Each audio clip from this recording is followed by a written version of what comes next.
ವಿಜಯ ಕರ್ನಾಟಕದ ಎಲ್ಲ ವೀಕ್ಷಕರಿಗೆ ಸ್ವಾಗತ. ನಾನು ನಿಮ್ಮ ನೆಚ್ಚಿನ ಶ್ವಾಸಕೋಶ ತಜ್ಞ ಡಾಕ್ಟರ್ ಗಣೇಶ್ ಪ್ರತಾಪ್. ಇವತ್ತಿನ ಸಂಚಿಕೆಯಲ್ಲಿ ನಾವು ವೀಸಿಂಗ್ ಬಗ್ಗೆ ತಿಳಿದುಕೊಳ್ಳೋಣ. ಈ ವೀಸಿಂಗ್ ಯಾರಿಗಾಗುತ್ತೆ, ಹೇಗಾಗುತ್ತೆ, ಇದಕ್ಕೆ ಹೇಗೆ ಪರಿಹಾರ ಕಂಡುಕೊಳ್ಬೇಕು, ನಾವು ಏನು ವೀಸಿಂಗ್ ಬಂದಾಗ ಏನು ಮಾಡಬೇಕು ಅನ್ನೋದನ್ನು ಹೇಳ್ಕೊಡ್ತೀವಿ.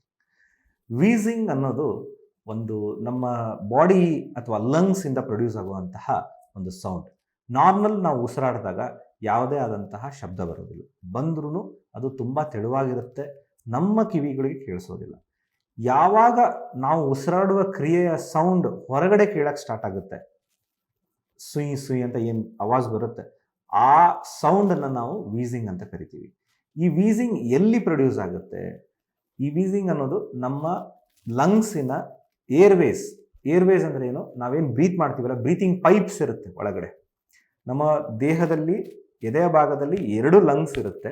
2 ಲಂಗ್ಸಿಗೂ ಗಾಳಿ ಹೋಗಲಿಕ್ಕೆ ಪೈಪ್ಲೈನ್ ಇರುತ್ತೆ. ಈ ಪೈಪ್ಲೈನ್ ನೋಸಿಂದ ಸ್ಟಾರ್ಟ್ ಆಗಿಬಿಟ್ಟು ಒಳಗಡೆ ಬಾಯಿ ಹತ್ರ ಹಿಂದ್ಗಡೆ ಹೋಗ್ಬಿಟ್ಟು ನಮ್ಮ ಕತ್ತಿನಲ್ಲಿ, ಇಲ್ಲಿ ಟ್ರೇಕಿಯಾ ಅಂತ ಹೇಳ್ತೀವಿ, ವಿಂಡ್ ಪೈಪ್, ಅಲ್ಲಿಂದ ಹೋಗ್ಬಿಟ್ಟು 2 ಲಂಗ್ಸಿಗೆ, ರೈಟ್ ಲಂಗಿಗೆ ಒಂದು, ಲೆಫ್ಟ್ ಲಂಗಿಗೆ ಡಿವೈಡ್ ಆಗುತ್ತೆ. ಅದಕ್ಕೆ ಬ್ರಾಂಕಸ್ ಅಂತ ಹೇಳ್ತೀವಿ. ಇದ್ರ ಮುಂದೆ ಹೋಗಿ ಈಗ ನೋಡ್ಬೋದು, ಈ ಚಿತ್ರದಲ್ಲಿ ನಿಮಗೆ ಕಾಣಿಸಿದ್ದಂಗೆ ಈ ಪೈಪ್ಗೆ ಟ್ರೇಕಿಯಾ ಅಂತ ಹೇಳ್ತೀವಿ, ವಿಂಡ್ ಪೈಪ್. ಇದು ಮುಂದೆ ಹೋಗ್ಬಿಟ್ಟು 2 ಡಿವಿಷನ್ ಆಗುತ್ತೆ, ರೈಟ್ ಲಂಗಿಗೊಂದು, ಲೆಫ್ಟ್ ಲಂಗಿಗೊಂದು. ರೈಟ್ ಲಂಗಿಗೆ ಹೋಗ್ಬಿಟ್ಟು ಇದು ಫರ್ದರ್, ಈ ಬ್ರಾಂಕಸ್ ಅಂತ ಹೇಳ್ತೀವಿ, ಇದು ಫರ್ದರ್ ಚಿಕ್ಕ ಡಿವಿಷನ್ಸ್ ಆಗುತ್ತೆ. ಈ ಚಿಕ್ಕ ಡಿವಿಷನ್ಸ್ ಫರ್ದರ್ ಹೋಗಿ ಸ್ಮಾಲ್ ಪೈಪ್ಸ್ ಆಗಿಬಿಟ್ಟು ನಮ್ಮ ಆಲ್ವಿಯೋಲೈ, ಏನು ನಮ್ಮ ಆಕ್ಸಿಜನೇಷನ್ ಮಾಡ್ತಿದೆ, ಅಲ್ಲಿಗೆ ಹೋಗಿ ಅದು ಆಕ್ಸಿಜನೇಟ್ ಆಗುತ್ತೆ. ಈ ವೀಸಿಂಗ್ ಕ್ರಿಯೆಯಲ್ಲಿ ಏನಾಗುತ್ತೆ ಅಂತಂದ್ರೆ, ಈ ಪೈಪ್ಲೈನ್ ಏನಿದೆ ಅಲ್ಲ, ಇದು ಸ್ಪಾಸಮ್ ಆಗುತ್ತೆ. ಇದು ಸ್ಪಾಸಮ್ ಅಂತಂದ್ರೆ ಏನು, ಮುದುಡ್ಕೊಳುತ್ತೆ. ಬೇರೆ ಕಾರಣಗಳಿಂದ, ಇನ್ಫೆಕ್ಷನ್ ಆಗಿರ್ಬೋದು, ಅಲರ್ಜಿ ಆಗಿರ್ಬೋದು, ಟ್ಯೂಮರ್ ಆಗಿರ್ಬೋದು, ಮತ್ತೆ ಹಲವಾರು ನೀರು ತುಂಬಿರ್ಬೋದು, ಹಲವಾರು ಕಾರಣಗಳಿಂದ ಈ ಏರ್ವೇಸ್ ಏನಿರುತ್ತೆ, ನಮ್ಮ ಚಿಕ್ಕ ಏರ್ವೇಸ್, ಇದು ದಾರಿ ತರ ಇರುತ್ತೆ, ನಮ್ಮ ಲಂಗ್ಸ್ಗೆ ಗಾಳಿ ತಗೊಂಡು ಹೋಗುವಂತ ದಾರಿ. ಈ ದಾರಿ ಪೈಪ್ಲೈನ್ ಏನಿರುತ್ತೆ, ಅದು ಮುದುಡ್ಕೊಂಡಾಗ ಅಲ್ಲಿ ಗಾಳಿ ಹೋಗೋದಿಲ್ಲ. ಸೊ ಮುದುಡಿದಾಗ ಏನಾಗುತ್ತೆ, ವಿಜಿಲಿಂಗ್ ಸೌಂಡ್ ಸ್ಟಾರ್ಟ್ ಆಗುತ್ತೆ.